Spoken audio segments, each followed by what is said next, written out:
Shalom Israel, Shalom, Shalom, Brother Naquam, watching for Israel coming back at you with these precepts and another cold cut, giving, of course, our honor and glory to Yahweh by Shema Mashiach or Malaki Abushai. And the topic of this live stream cold cut is we're at the end. All right. So we're at the end, meaning we're at the end of this man's world. All right. When I say the end of the world, I'm talking about the end of the so-called white man's kingdom. All right. His kingdom, you can see, is falling apart, man. His governance over the earth is transitioning to the souls of the righteous that are out there pushing forth his truth. The Most High is showing you pestilence on the earth. You got I believe it was over 24,000 cases of the so-called coronavirus, man. You got whole ships and of these Ammonites, these so-called Japanese, catching the coronavirus, man. Right? You got it in all over the states, right? It's all over the world. And the Most High is showing you pestilence on the earth, man. You have rumors of wars going on. You have these nations building up all types of missiles, all types of drones, all types of damn RPGs, grenades, and they got the Space Force going on. Why are these things happening right now, man? Why are there earthquakes that you can't count? Right? Why is the weather changing? Why are there so many wildfires? Why does it seem like things are waxing worse and worse and all of the animals dying and things of that nature? You're going to find out you at the end of this thing, man. You're living at the end of this world, right? Let's start off with 2nd Ezra chapter 6, right? Let's go to 2nd Ezra, the 6th chapter. And again, shalom to everybody tuning in again, right? This 2nd Ezra chapter 6 and 9. And it reads, actually, I'm going to start at verse 7, right? This 2nd Ezra chapter 6 and 7. Then answered I and said, which shall be the parting asunder of the times? Or when shall be the end of the first and the beginning of it that followeth? Because our forefathers, they always wanted to know when the end of the world was. They wasn't concerned about what was going on at the Circus Maximus, at the Colosseum in ancient Rome. They wasn't worried about what is the king doing. I want to live like the kings and the princes of the heathen. See, Jake now, they want to be like these damn celebrities and the stars, so-called, of this world. We wasn't worried about that, man. What did Ezra say? It said, then answered I and said, what shall be the parting asunder of the times? Or when shall be the end of the first and the beginning of it that followeth? Because our forefathers, like you, always wanted to know when the end of the world was coming. That's why in the Gospels, right? Let's go to Matthew 24. Right? Let's go to Matthew 24. Because they knew in the spirit that at one time the world was ran by the righteous, meaning the chosen Adam. And they knew that the earth was given to the hand of the wicked. Now, we don't know that now. You can ask Salaki, the average so-called Black, Hispanic, and Native American who runs the earth. They're going to say the human race or mankind, you know. But our forefathers knew that the wicked was running the earth, and that in due time it would be given to a nation that will rule it in righteousness, meaning the Israelites. They will always ask, when is the end of the world, Lord? When are you going to come back and redeem your people? Lord, why are you allowing us to wait for this so long, Lord? When are you going to come back and destroy these nations? Those are the questions that we pose to our God in time past. Now Jake asking the Most High, Lord, why can't I get this Benz? Why she look better than me? Lord, how come he taller than me? Vanity, man. And the Lord said in Job 35 and 13, surely the Most High will not hear vanity, neither will the Almighty regard it. Right? But it's okay to ask the Most High, Lord, when are you coming back, Lord? How long, Lord? And the answer's in the Bible, right? But first I want to go to Matthew, the 24th chapter. All right, let's go to Matthew chapter 24. It's Matthew chapter 24 and verse 3. And as he sat upon the Mount of Olives, the disciples came unto him privately, saying, tell us, when shall these things be, and what shall be the sign of thy coming and of the end of the world? You see that? They asked for the end of the world, right? Why did they ask? Were they suicidal? You may not, if these people, if the apostles came on the scene and they asked the average, pedestrian walking to and fro in the streets of Babylon, tell us about the end of the world, they're going to kind of look at them crazy, man. They're going to call them a nutcase. They're going to call them kind of deranged.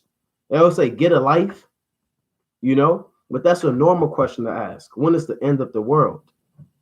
right? When are the Israelites going to rule? When is Esau going to be put in slavery? When is Yahweh Ba'ashmiah Shah's name going to be magnified on the earth? When is the parting asunder of the times, man? These are the things that we pose. But we know the answer. The answer is found in the scriptures. And the Lord always gave us clues and signs that let us know that we are at the end. All right. Let's go to the book of Acts 1 and 6 real quick. All right, let's go to Acts, the first chapter, and let's go to the 6th verse. Right, this is the book of Acts 1 and 6, and it reads, when they therefore were come together, they asked of him, saying, Lord, wilt thou at this time restore again the kingdom to Israel? Now, they already asked in the beginning of Matthew, the 24th chapter. But now they asking again, Lord, is it time now to give us the kingdom? Lord, when are you going to give us the kingdom? It literally says in Acts 1 and 6, they asked of him, saying, Lord, wilt thou at this time restore again the kingdom to Israel? Right? Those are the questions, again, that we are asking. All right? That's why Ezra asked that. In verse 8, what did the Most High reply and say? And he said unto me, from Abraham unto Isaac and Jacob, Slakia, and he said unto me, from Abraham unto Isaac, when Jacob and Esau were born of him, Jacob's hand held first the hill of Esau. And you can read about that account in Genesis 25. Right, let's read that account about the birth of Jacob and Esau so we can understand the context.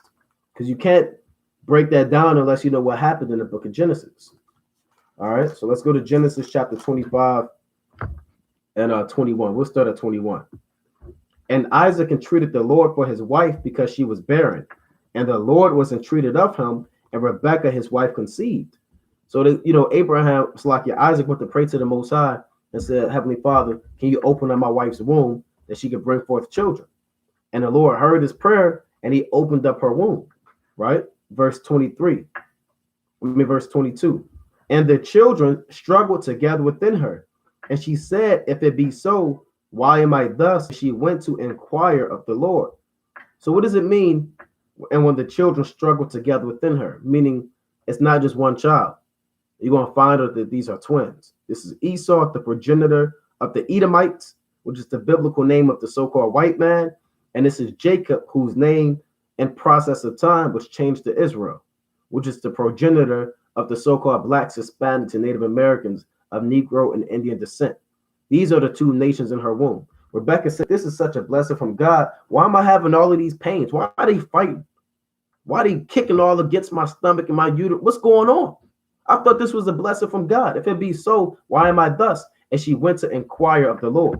What does it mean she went to inquire of the Lord? She went to go ask a prophet, right? That's what they would do in the ancient world. When they wanted to inquire of the Most High, they didn't have a magic 8-ball that said yes, no, or maybe. They didn't have the fortune teller that they used to make in school, man. They wasn't doing palm readings when they went to inquire of the Lord. They didn't pull a King Saul and go seek a damn medium, man. A woman of familiar spirits. They went to seek the prophets. How do you know that? Real quick, let's go to 1 Samuel chapter 9 and 9. All right, let's go to 1 Samuel chapter 9 and 9. And it reads, bear with me. 1 Samuel chapter 9 and 9.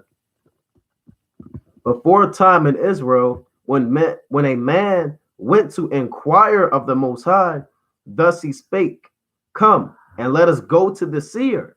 But he that is now called a prophet was before time called a seer. So we're saying, hey, back in the ancient world, when a man went to inquire of the Lord, they would literally say, look, we're going to go see a prophet. That's what they would do. Don't Jake do that now? They want to inquire of the Most High. They want to know what the Most High requires of them. They may have questions about prophecy, and they'll come see the prophets out there, man. And these different states when the brothers go out there and teach. Come, let us go see a seer. Let us go inquire of the Lord. Brothers actually ask people that come in here to word. They'll actually ask brothers, hey, can you pray to the Most High for me, man? So that's what they did in the ancient world. Like they asked Samuel, can you go talk to the Most High? Or Moses, hey, look, Moses, you talk to us, not the Most High. All right. So we're telling you that they used to inquire of the Lord. That's why when you go to 1 Kings, it's like that's 2 Kings. chapter 4 and 20. Right, this 2 Kings chapter 4 at I'm gonna go to 22. 2 Kings 4 and 22. And she called unto her husband and said, Send me, I pray thee, one of the young men and one of the asses, that I may run to the man of God and come again. She said, Look, fetch me an ass. I got to go see the prophet. And he, meaning her husband, and he said, Wherefore wilt thou go to him today? It is neither new moon nor a Sabbath. And she said, It shall be well. So basically, what it's telling you in context that the prophets was mainly out there on a Sabbath and a new moon. That was the hot time. I'll put it like that. Those were the peak hours, all right, of seeing the prophets. And the seers was during the new moon and the Sabbath days. So back in Genesis chapter 25 and verse 22, when it says, And the children struggled together within her, and she said, If it be so, why am I thus? And she went to inquire of the Lord, meaning her and Isaac went to go see a prophet. Right now, the modern day so-called black men and black women, are they going to go see a prophet? Here you go. They got the womb. They fighting all in the womb and nobody knows what's going on. The first thing they doing, look, we got to call the OBGYN, right? We got to call an obstetrician. We need to call a gynecologist. We need to go to call my physician, right? We need to go talk to these doctors, man, so they could tell us what's going on in the womb. Hey, they moved in a different spirit in the ancient world. They said, look, we want to go see the Most High. All right. Verse 23. And the Lord said unto her, 2 nations are in thy womb, and 2 manner of people shall be separated from thy bowels. And the one people shall be stronger than the other people, and the elder shall serve the younger. What 2 nations are this? These are the Israelites, or are these the Israelites and the Edomites? Right? The so-called blacks, Hispanics, and Native Americans of Negro and Indian descent from the 12 tribes. And you have the Edomites, which is the devil the Bible speaks of, the so-called white man. They're both inside her womb, the progenitor of these nations. And it says to 2 different manner of people. Why? Because we're better than the Edomites, right? We're better in the spirit. We're the chosen ones. We're physically stronger. We're gifted. We're talented. We're unique. We're peculiar. We're faster, stronger, smarter, more intellectual. We have a higher spiritual cognizance than the Edomites, man. They can't get down how we get down. When it comes toe-to-toe with Esau and Jacob, Jacob is going to prevail over the so-called white man. All right? And we all know that for a fact, man. Go check out the damn, even on a physical level, when you watch these sports, these NBA shows, the NFL games, you know what I'm saying? The damn soccer, baseball. Hey, these Edomites, they be trying their best to keep up, man. They'll call them feisty. Them Edomites, they feisty. They try. They hard workers, because they got to put 200% in to try to match what Jake do at 25%. Jake kind of cruising and doing a thing. Esau be playing his damn heart out, man, to try to keep up with Jake. We all these inventions. If you were to look up, I believe Malachi did a cold cut on that, inventions by so-called African Americans. A long list, hundreds of inventions that these devils claim that they did. They got it from us. So we smarter than them, man. They be trying to tell, you working at these jobs, Esau give you, look, this is how you do it. This is how you do. Jake, let me not listen to that. Jake kind of do their own thing. And Esau, that was a good idea. Because we know how to move, man. These nations, they can't do nothing with us, man. They not athletic. When the last time you seen an Elamite jump? I mean, just jump, get 2 feet off the ground. An East Indian man. You have never seen an East Indian man get 2 feet off the ground at the same time. They can't do that. They can't get down how we get down, man. And that's just a physical level. So we're, 2 nations are in her womb, and 1 people shall be stronger than the other. All right, reading on. It says, and when her days to be delivered were fulfilled, behold, it says, and the elder shall serve the younger, meaning whatever child come out first, they're going to be serving the younger child. Now you have twins. So now we got to kind of see what child is coming out first. Because remember, the elder, he's going to serve the younger. All right. It says, and when her days to be delivered were fulfilled, Behold, there were twins in her womb. And the first came out red all over like an hairy garment, and they called his name Esau. So Esau came out red like an hairy garment. All right. Like red, hairy garments. That's how Esau came out, and they called him Ishashwa, which means he wasted. Right. Meaning his pigment was wasted away. All right. He came out with no melanin. That's why the so-called white man looked like that. Now he's going to give you his own definition. Look, we traveled up in 20,000 BC. He just put dates on anything. Traveled 20,000 BC up into Europe, and it was cold out there, and our noses got thin, and our skin kind of turned white because it was cold up there. And well, when did the Bible say that's how Esau got his color? And we got our color because we was out there in Africa, and it was real hot, and we got dark. And then the Moabites, they got the squinty eyes because they was out there in China, and it's windy out there, and they have to squint. Is that what the Bible say? So when this devil try to deal with anthropology, which is the study of man and the origins of man, he can't get down how the Most High get down. The Most High break everything down. Everything's in this book, man. Astronomy, mathematics, right? Science on the righteous tip, anthropology. So Solomon was a biologist and a botanist, an herbalist, the modern day meteorologist, right? Prophets, chronicles, kings, history, comedy, love, war, demons, spirits, angels, rejoicing, redemption, sorrow. Everything's in this book right here, man. And that's why they didn't want you to get down with this Bible. They didn't want you to see the truth, But back to the point. Genesis chapter 25 and 25.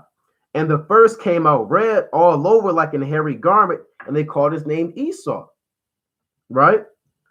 And after that came his brother out, and his hand took hold on Esau's heel. I'm going to read that again.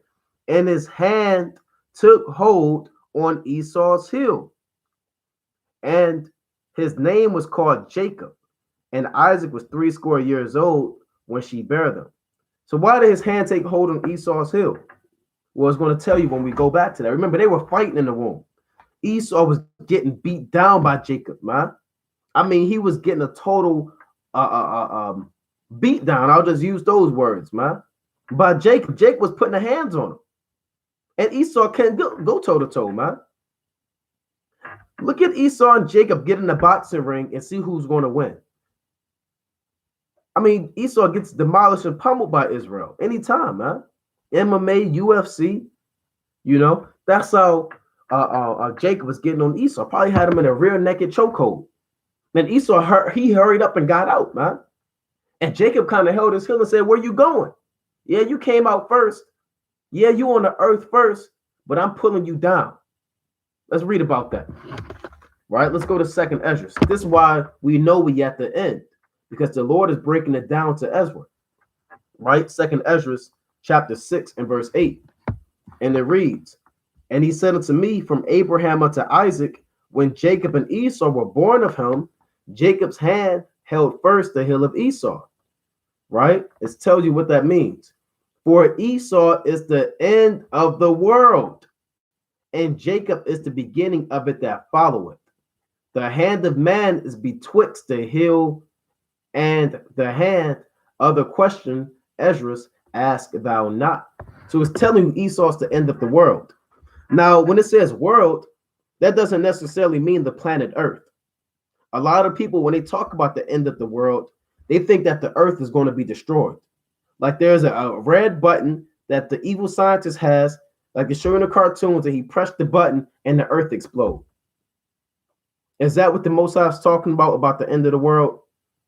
No, this Earth is made forever. The Earth is created for the habitation of man. All right. How do you know that? Let's go to Psalms chapter 115. Right. The Earth is not going nowhere. The moon is not going anywhere. Even Esau say that the sun might go out. You hear these Edomites? He's talking about the sun is going to run out like a damn light bulb. They don't know what's going on.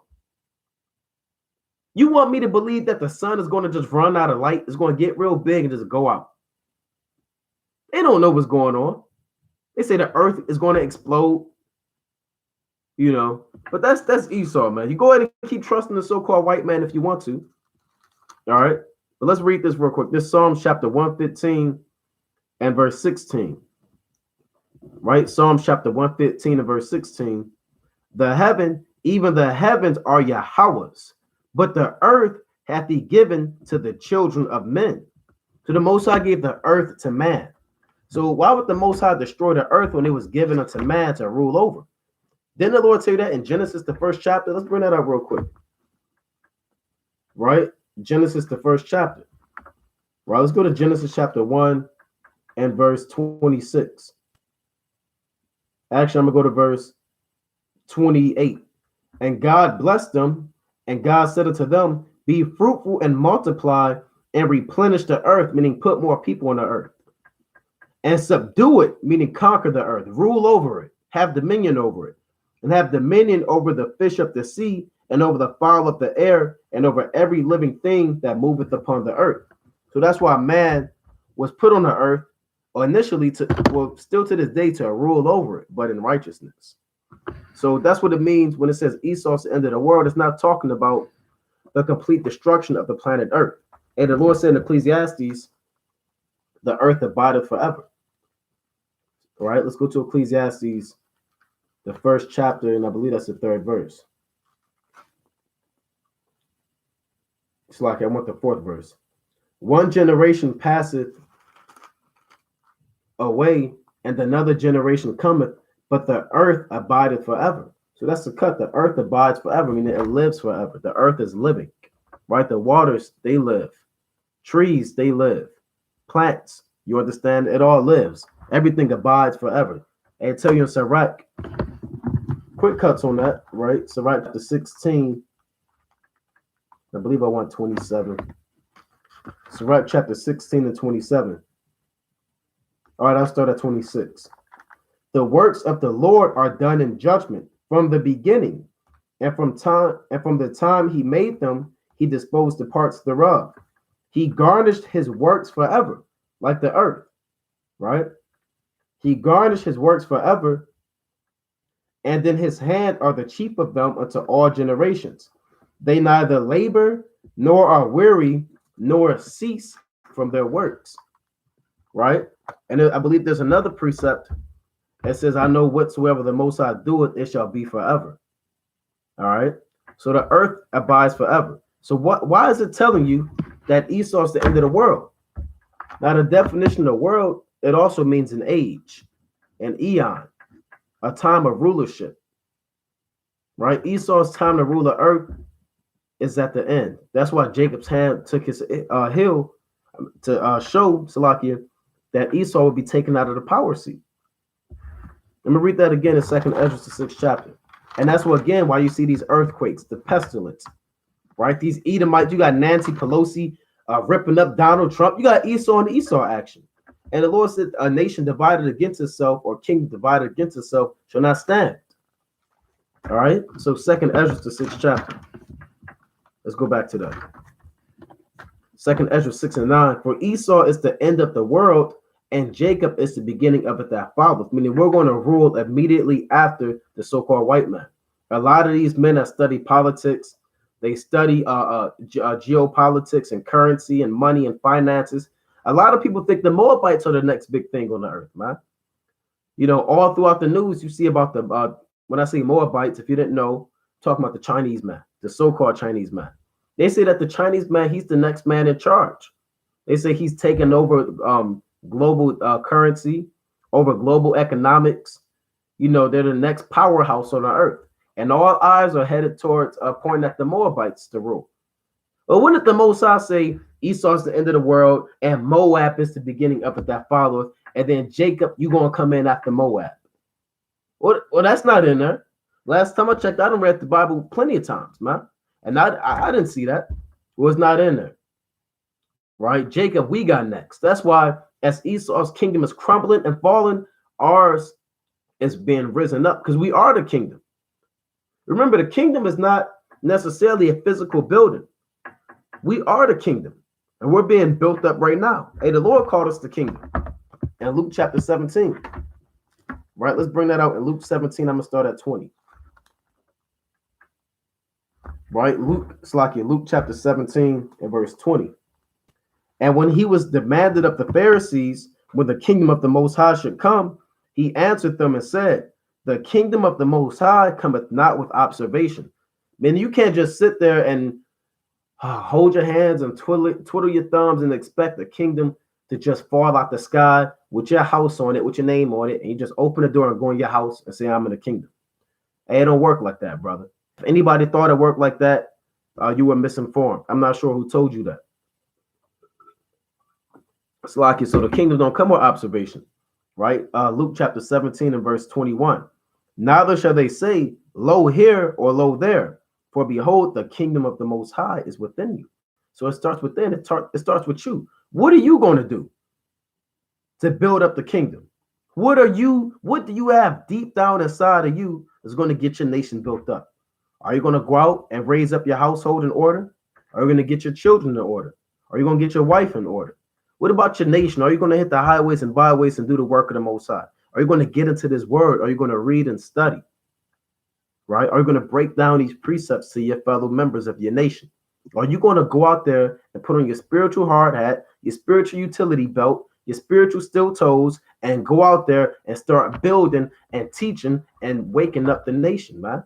And are you going to examine yourself and get yourself in order? The kingdom starts within you. And the Lord, when he said that, he wasn't pointing to one man. When he said you, he might as well say y'all. The kingdom's within y'all. Y'all, what y'all doing? You know, this going to start with us, right? So we are the kingdom. And that's why we're going to rule our kingdom as being risen up right now. And the Lord said in Daniel, the 2nd chapter, then the days of these kings, let's bring it out in Daniel 2 and 44. All right, Daniel, the 2nd chapter and the 44th verse.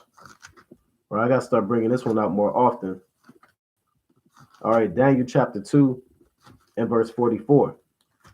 Right, and it reads, and in the days of these kings shall the God of heaven set up a kingdom which shall never be destroyed, and the kingdom shall not be left to other people, but it shall break in pieces and consume all those kingdoms, and it shall stand forever.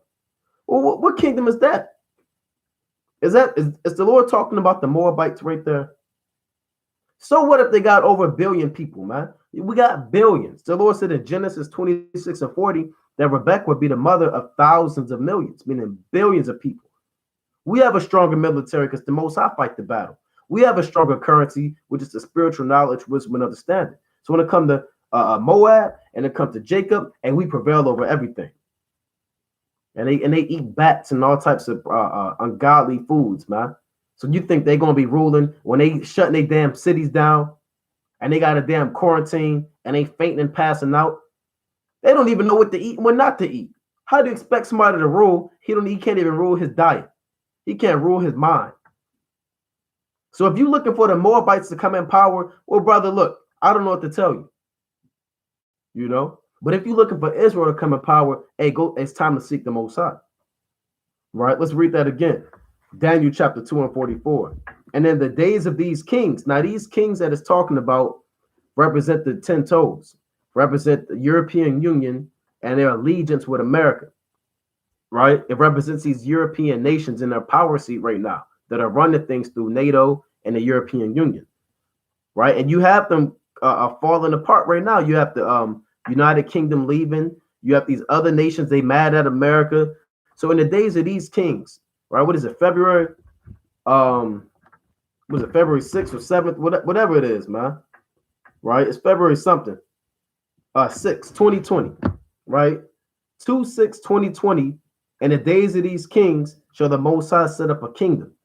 He's setting up the nation of Israel. All right? Which shall never be destroyed. Because our kingdom's not going to be like the Roman Empire or like the Greeks, you know, or like the Babylonians or the Assyrians or the Egyptians or Tyrians like Don or the Mongolian Empire. It will never be destroyed because we're immortal.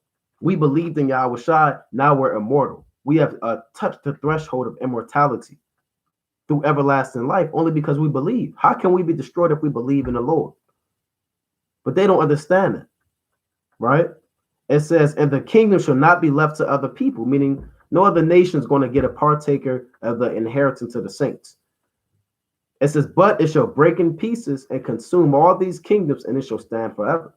So Esau's kingdom is falling down, our kingdom is rising up.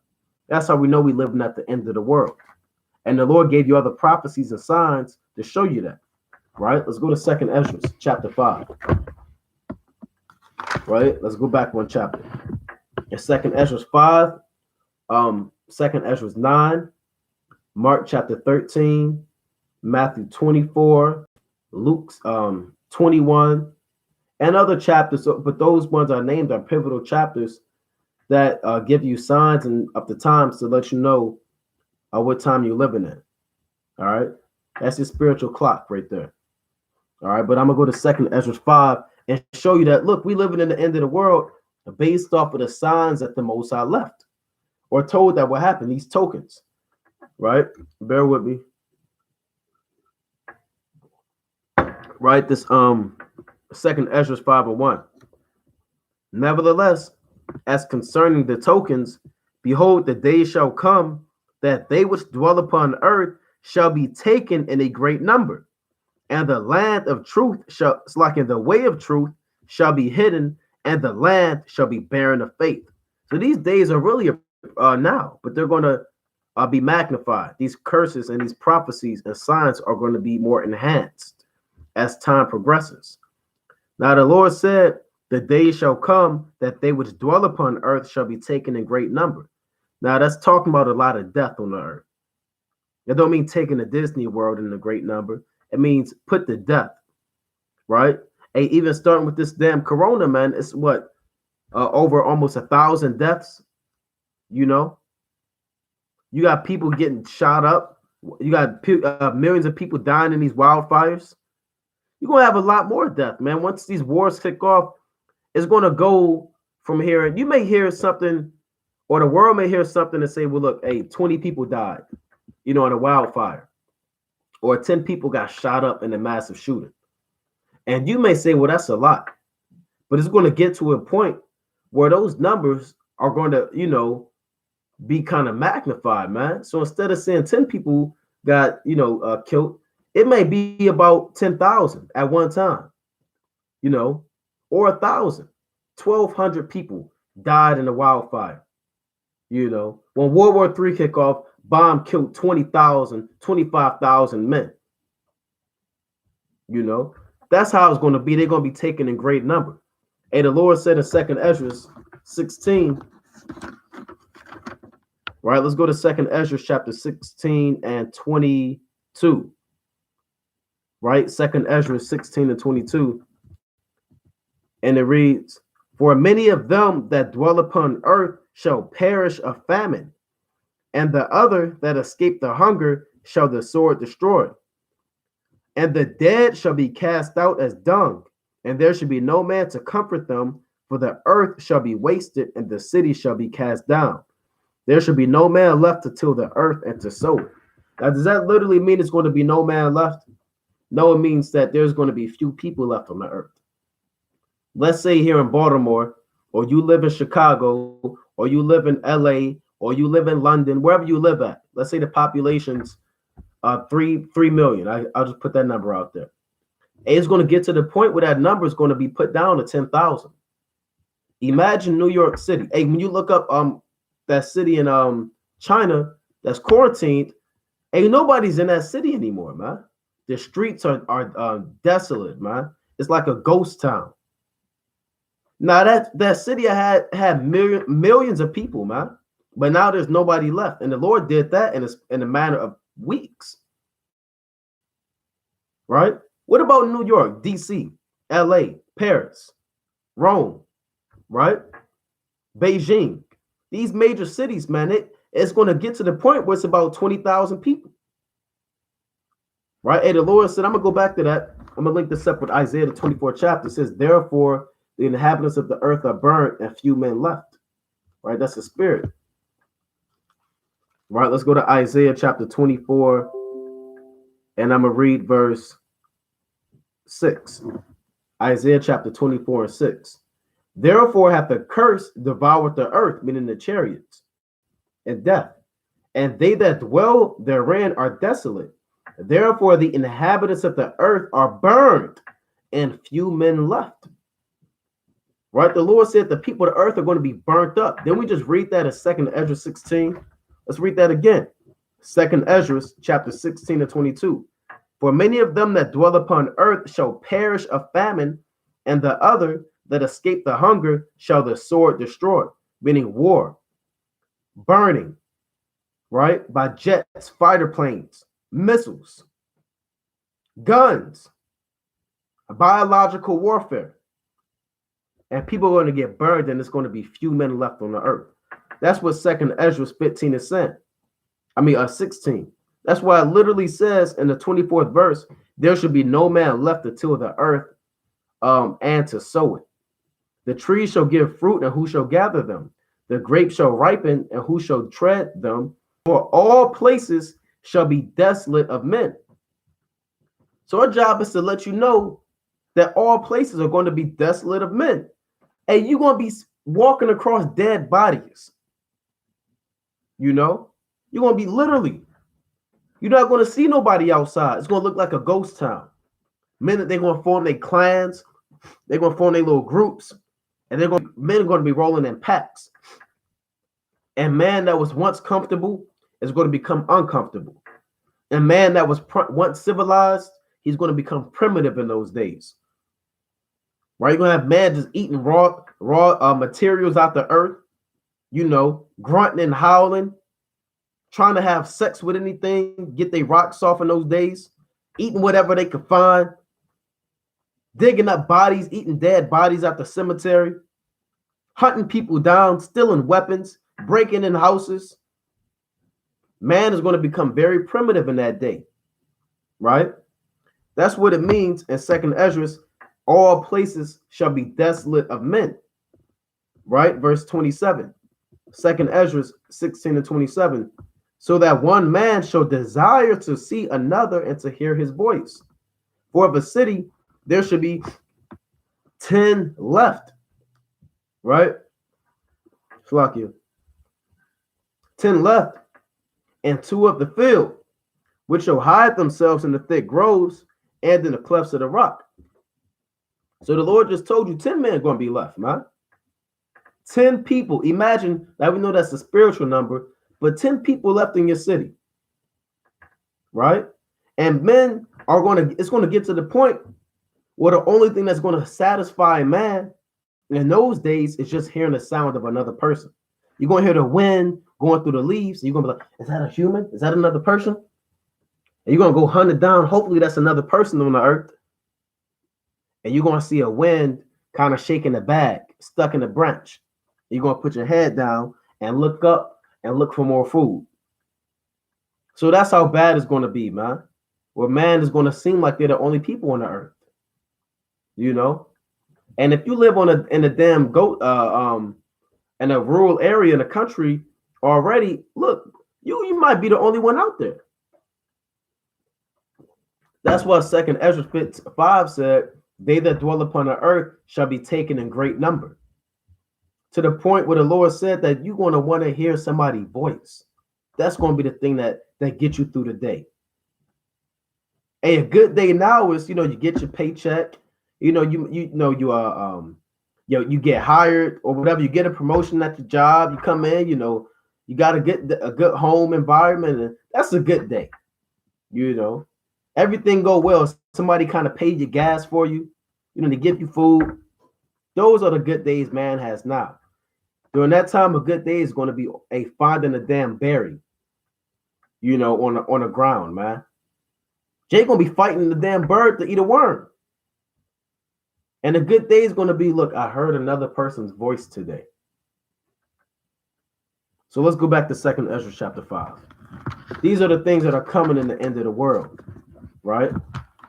2nd Ezra chapter 5 and 1 again.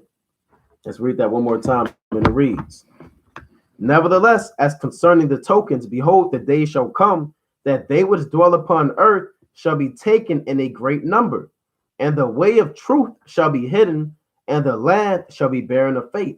Now, when it says the way of truth shall be hidden, that's talking about this knowledge. You're not going to be able to have your Bible, right? You ain't going to be walking around with your Apocrypha no more. Everything that you have, it has to be up here in those days. It got to be in your mind and in your spirit, right? And the Lord said in Isaiah, the 33rd chapter, the 6th verse, and wisdom and knowledge shall be the stability of thy times, and the fear of the Lord, the strength of the salvation. Paraphrasing it. So that's what's going to keep you stable. When things are unstable and things are moving and you trying to figure out how to stay rooted, the fear of the Lord is going to, that's what the wisdom is. It's the fear of the Most High. And knowledge is what? The application of wisdom, right? And that's keeping the commandments. So you got to understand that, man. You got to understand that the truth is going to be going in those days, man. You're not going to be able to walk out and see brothers out there teaching with the 12 tribe sign. You know, those days are over with. Those men are going to be protected somewhere, and everybody else, they're going to have to deal with it. They're going to be caught out there, right? 2 Ezra 5 and 2. But iniquity shall be increased above that which thou now seest, or that thou hast heard long ago. You're going to see a lot more iniquity, man. I got to tell you, you're going to be seeing people getting raped, killed, shot, wars, bombs dropping, more wildfires, people getting burned alive, the earth swallowing up people. Iniquity is going to abound, man. Sin is going to increase. You may think the world is evil now. Hey, the days are coming where the Lord told you about. And the Lord said, iniquity shall abound, and the love of many shall wax cold. Verse 3. And the land that thou seest now to have root, shalt thou see wasted suddenly. So when you walk out through your busiest street in your city, you may see a bank, a grocery store, a mall. Hey, that stuff is going to be done. Windows going to be broke. Buildings going to be burnt by fire. Graffiti all over the place. Dead body, urine, feces. Everything's going to be waste in those days. The smell is going to be bad. It's going to be a thick smog in the air. People going to be walking around with their shirts tied around them with torches. When the economy collapses, there's no electricity. And if you know how to make fire, you're going to fare well in those days. If not, you're going to have to learn. You're going to have to deal with it, right? Those are the days that are coming to the earth, right? Going back to the Bronze Age, the caveman age, and the survival of the fittest. Only the strongest will survive, man. Those that keep the commandments, those that fear the Most High, those are the strongest. Those that are enduring to the end, that are praying, fasting, keeping the commandments. That's on fire in the last days. Those are those that are going to be protected. Because when those things kick off, they're servants to the Lord. They don't have to worry about that. Right? Did not the Lord say, my servant shall eat, but ye shall be hungry? Well, let's bring that out, man. So if you follow the Most High, you don't have to worry about that. All right? That's the last thing you're worrying about, man. All right? It's not what the Lord said, evil shall not come nigh thee. Only with thine eyes shalt thou behold and see the reward of the wicked in Psalms 91. So we got to make sure we're doing what we got to do to be delivered from the aforesaid evils that are coming to the earth. Right? Let's bring that out in Isaiah chapter 54. It's like I want Isaiah 65 and 13. That's a good precept too, but a more fitting one is Isaiah the 65th chapter, the 13th verse. And it reads, therefore thus saith the Lord God, behold, my servants shall eat, but ye shall be hungry. Behold, my servants shall drink, but ye shall be thirsty. Behold, my servants shall rejoice, but ye shall be ashamed. So, hey, when the servants of the Lord are eating good in those days, man, drinking, I had a dream not too long ago, man, that all hell broke loose, and this Edomite kind of lifted up this secret secret vault, passageway, whatever, and kind of threw me down there, And when I landed down there, I was kind of trying to figure out what she was doing, but she grabbed me by the wrist. All hell was breaking loose. She kind of lifted up the secret compartment and threw me down there. And when I landed down there, it was like a one of those expensive military doomsday prepper bumpers. Man, they had a wine bar right there with all manner of wine and strong drink. They had a bartender, they had a flat screen TV in there. All right, it was a lot going through. They had a pool table, and it was massive in there, man. And the Lord said, "I will cause thine enemy to entreat thee well in the day of evil." And Jeremiah 15:11. You may have an Edomite just walk up to you and say, "Look, hey, look, I've been saving all of these goods. I got to go find my family. Here, you can hold on to it. I know that you are Israelite. Y'all are the people of the Most High. Take over all my stuff. My inheritance is yours." Those things may happen, man. So the Lord said, when a man's ways please the Lord in Proverbs 16:7, he causes even his enemies to be at peace with him. So there's different ways you're going to be eating. The Lord fed Elijah through ravens, man. Right? So, the Lord made Elijah eat 2 cakes, and he went and strengthened them 2 cakes for 40 days and 40 nights. When you read the book of Kings, 1 Kings, the 17th chapter. So the Most High said, my servant shall eat, but everybody else, they're going to be starving. They're going to be looking up to the Most High, cursing out the Most High, eating their own skin, cooking their family. All right? So you don't have to worry about that, man. The Lord said in Job chapter 5, let's bring that out. So you got to make sure you're doing what you got to do in the last days, or you're going to be caught out there, and you're going to get what you put in. The Most High going to give it to every man according as his work shall be. All right. Job chapter. And look, this is your only chance to get it together, man. This is it. You don't have no other chance after this. Ain't no other captivity after this to repent from. Ain't no other. Look, you in Babylon the Great, or you scattered. Now is your time to get it together. And that's it. All hell could break loose any second. We at the end. And you, whatever you put out in this truth, that's what you're going to get from the Most High. If you was lazy, lukewarm, half-stepping, you're going to get that type of reward. You're going to get a lukewarm reward from the Lord. He might deliver you. He might not. Because you might have been in the truth and you might not. You was lazy. But if you was on fire, the Most High going to be on fire to deliver you. And if you was slothful, the Lord going to be slothful to deliver you. He's going to give to every man according as his work shall be. So ask yourself, am I going hard for the Most High? Or am I being worldly? Right? Not even necessarily worldly. Am I just being slothful? Am I not going as hard as I could go? And everybody got to look in the mirror and ask themselves that question and sit there and examine themselves and do better.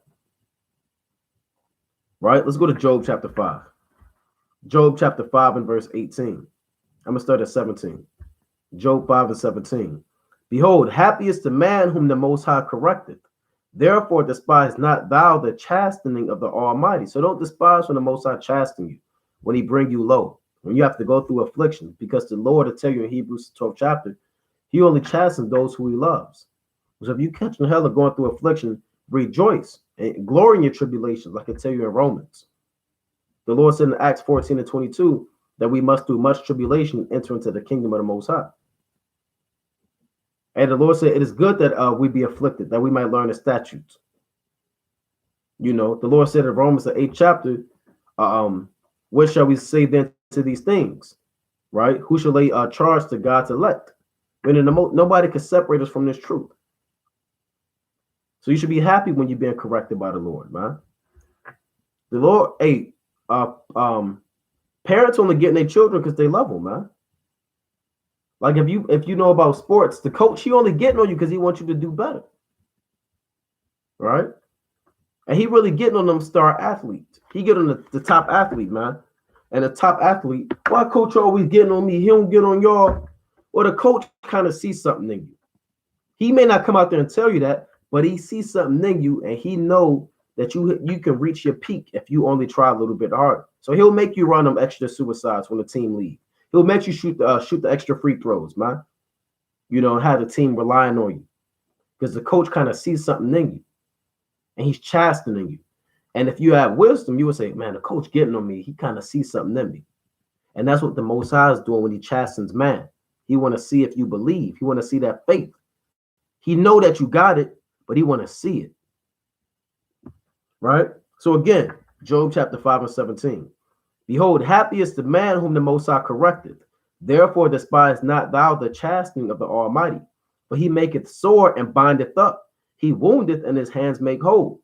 He shall deliver thee in 6 troubles. Yea, in 7 there shall no evil touch thee. Meaning the Most High will deliver you in any circumstance, in any situation, right? Verse 20. In famine he shall redeem thee from death, and in war from the power of the sword, right? Thou shalt be hid from the scourge of the tongue, neither shalt thou be afraid of destruction when it cometh. At destruction and famine thou shalt laugh, neither shalt thou be afraid of the beasts of the earth. So the Most High just said that famine and destruction and death, you're going to be laughing in that day.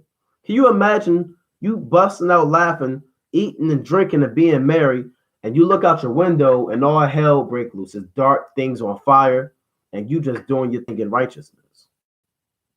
These are the things that are going to be happening at the end of the world. You're going to have the lot of the righteous. It's like you have the lot of the wicked. All right.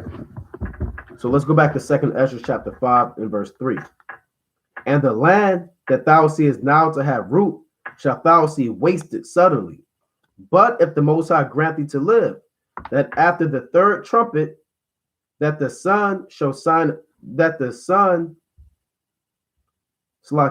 shall shine again in the night, and the moon thrice in the day.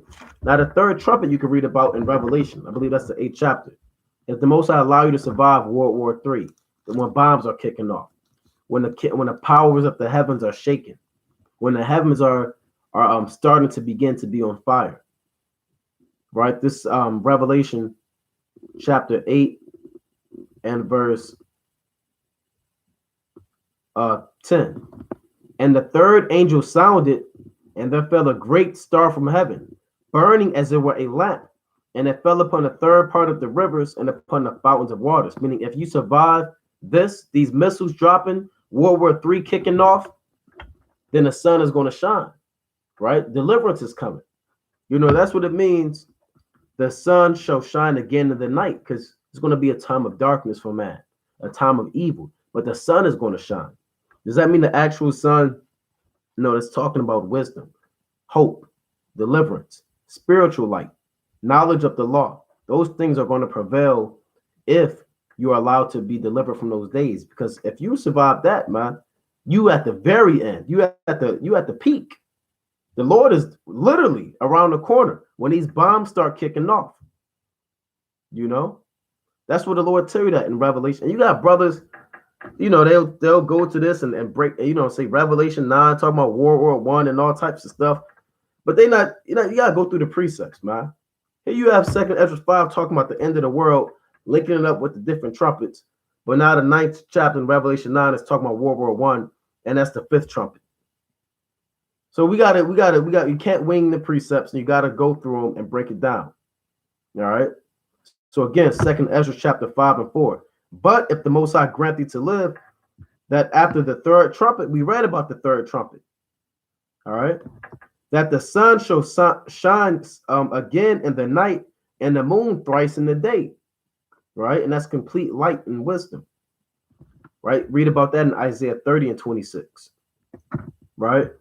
And blood shall drop out of wood, and the stone shall give his voice, and the people shall be troubled. Now, what does it mean the stone shall give his voice? Who's the stone? Yahweh Shai. Right? Blood shall drop out of the wood, and the stone shall give his voice. All right? Let's go to that real quick. Let's go to Isaiah the 8th chapter. All right, let's go to Isaiah chapter 8 and verse 13. Isaiah chapter 8 and 13. Sanctify the Lord of hosts himself, and let him be your fear, and let him be your dread. And he shall be for a sanctuary, but for a stone, right? But for a stone of stumbling, and for a rock of offense to both the houses of Yasha'Allah, and for a gin and a snare to the inhabitants of Jerusalem. So that's the Lord giving his voice through judgment, through prophecy, through the angels, through deliverance. The stone shall give his voice, right? So going, and this after these trumpets are sounding. This is when the Lord is returning. All right. It says, and even he shall rule. So that stone is a he, which is a man. Like I believe the brother part out Muck the general, the cornerstone that the builders rejected. You can read about in Psalms chapter 118 and 22. Let's bring that up real quick. Right, that's a good precept. Right, let's go to Psalm chapter 118 and verse 22. The stone which the builders refused is become the headstone of the corner. This is the Lord's doing, and it is marvelous in our eyes. Right, so the builders are the leaders who are set up to build up the nation, but they were given the blueprint and the layout and the necessary tools to build it. The Father said, use this stone, use Yahweh Shai, use this cornerstone to build up the nation. They said, no, we refuse that building. We refuse that stone. We don't want to use that stone. We want to do our own thing. Well, they didn't know they rejected that stone, and that same stone became the stone to build up the kingdom of heaven. And the Lord destroyed those wicked husbandmen. So again, Matthew chapter 5 and verse 6. And even he shall rule whom they look not for that dwell upon the earth. Because they're not looking for the Lord to rule upon the earth. A fierce, austere, so-called black man coming with fire and destruction, mighty in battle, a fierce man of war, and a spaceship, right? And even he shall rule whom they look not for that dwell upon the earth. And the fowls shall take their flight away together. And the Sodomitish sea shall cast out fish and make a noise in the night, which many have not known, but they shall all hear the voice thereof. And that's not literal. You don't have Sodomitish seas. Seas in the Bible are referred to as the nations. Fishes represent their works when you read about in Ezekiel the 47th chapter, right? So what is going into on a parabolic level is the nations, right? And they're, for lack of better terms, their wicked works as the Lord make his second coming, right? Trying to destroy the Lord, fighting against the Most High, building weapons, you understand, aiming missiles and satellites. It says, there shall be a confusion also in many places, and the fire shall be oft sent out again, and wild beasts shall change their places, and menstruous women shall bring forth monsters. Right? You kind of got this stuff going on now. You got confusion in many places, uproars of the people, civil unrest. You understand? You got people in Puerto Rico bringing guillotines to kill a governor. You had a guillotine set up. And people are confused about these things, man. You had Edomites going to the damn state building with rifles in their hand. All right. And you got literal wild beasts changing their places, man. You got polar bears in the damn backyard. You know, you got damn lions in the streets of LA. Literally, these things happening. And you got these beasts, these different nations and men, they're changing their places. Men is moving across the earth. All right.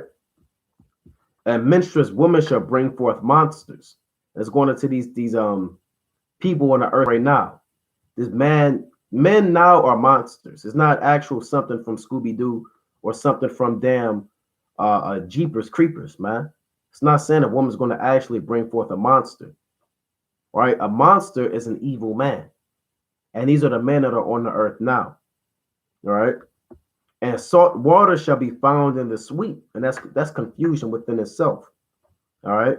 And all friends, meaning things are going to be out of order. Things are going to be chaotic. All these different things of confusion and beasts changing their places and salt water found in the sweet represent man's mind frame, and his wisdom is going to be depleted. And the earth is going to be in a state of chaos and anarchy and pandemonium that it has never been in. That's why the Lord speaks about perplexity of the nations, the sea and the waves roaring. Right, let's bring it out in Luke chapter 21. All right, let's go to the St. Luke, the 21st chapter. All right, let's go to Luke. Let's see if we can get this. Perplexities. Bear with me. You got commotions, Luke 21:9, but when they shall hear of wars and commotions, be not terrified, for these things must first come to pass, but the end is not by and by. So you have commotions going on.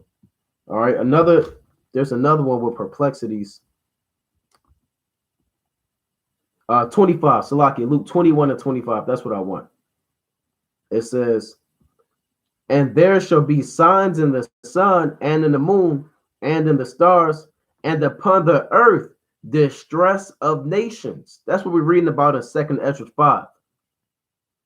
And upon the earth distress of nations, with perplexity, the sea and the waves roaring. And that's symbolic too of the different men, the nations. That's why it says the Sodomitish sea, beneath these wicked nations. All right. Reading on 2nd Ezra 5 and 9. And salt water shall be found in the sweet, and all friends shall destroy one another. Now the Lord said, like the Lord said in Isaiah chapter 19, the first 5 verses, it says, and the Egyptians shall fight against the Egyptians, or a nation divided against itself shall not stand. And even on a carnal level, in your neighborhood your neighborhood pal that invites you over to the backyard barbecue, and he lets you use the lawnmower to cut your grass, and you let him use your ladder to go clean out the gutters. Hey, them days are coming to an end. Y'all gonna be fighting over a loaf of bread, and only the strongest man is going to survive. These different nations that have diplomacy with another, that are allies with another, they're going to fight against each other. And the Lord said in Obadiah, let's bring this out in Obadiah.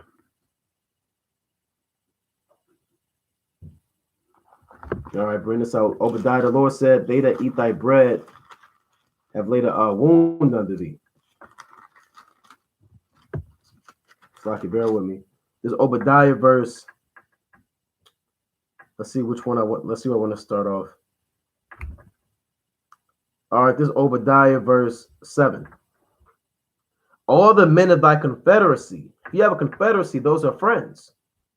8. Another word, friends goes back to the root word meaning brother, like fraternity. Fraternity and friend mean the exact same thing. You have a death. If you kill your brother in this society, they'll call it fratricide.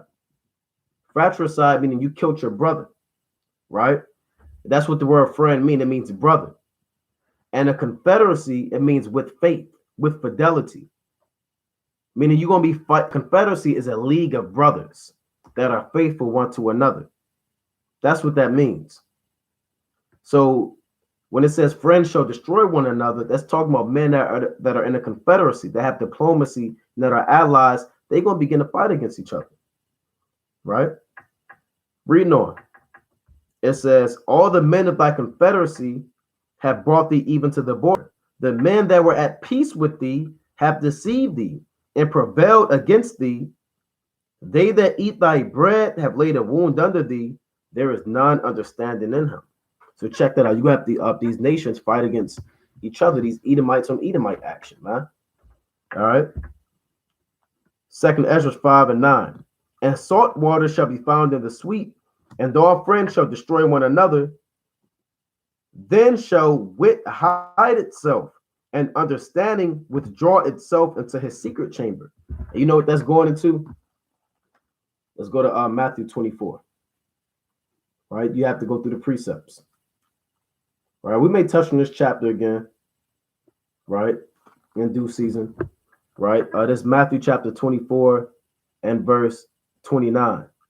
Immediately after the tribulation of those days shall the sun be darkened, and the moon shall not give her light. That's what that means symbolically in 2nd Ezra 5 when it says wit shall hide itself and understanding withdraw itself. Another way of saying that is the sun and moon being darkened, not giving their light, meaning the light of this world, the wisdom of this world is going to be taken away. All right. The nations, they're not going to have a solution when the economy collapses. They're not going to have a solution when these wildfires kick off. Right? When the Lord starts jacking up this place with great death, they're going to look for the light, but the Lord's going to blow out their candle. Right? And the Lord tell you in Job 18 about the candle of the wicked, and the spark shall not shine. All right, let's go to Job chapter 18 and 5.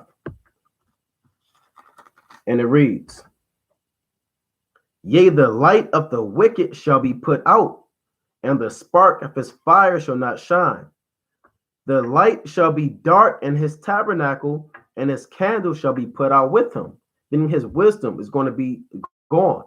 Understanding is going to be gone.